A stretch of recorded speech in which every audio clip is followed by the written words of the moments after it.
তুমি কি খাচ্ছ? হ্যাঁ, চিকেন ললিপপ।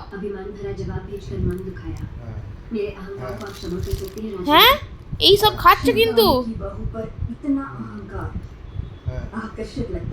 কই বিছানায় নামাজ না সবরে। আমাকে দাও, খেতে হবে না, দাও। বাবাকে খাই দাও, বাবাকে খাই দাও, বাবাকে। কি হলো? তুমি চিকেন ললিপপ খাবে?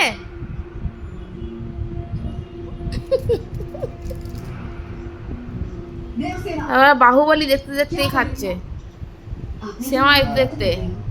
Party last day in Mumbai. হ্যাঁ, সেটা তুমি ভুল করেছো। কিন্তু 80 টাকায় তো আসল ঘটনা হলো 80 টাকা থেকে বাস উঠলে গেছে, সেটা তুমি মেনে সেটা ঠিক করেছো। কিন্তু তারপরের ক্যান্ডেলটা কত টাকায় ক্লোজ করে দিয়ে উপরে গিয়ে পড়ে। क्षमा कीजिए राजमाता, ये भूल मुझसे हुई है। जब आपने उस संदेशे में बेटा कहा तो मैंने गलती से बाहुबली समझ लिया। इस उलझन का হ্যাঁ, कारण এবারে मैं- ধরো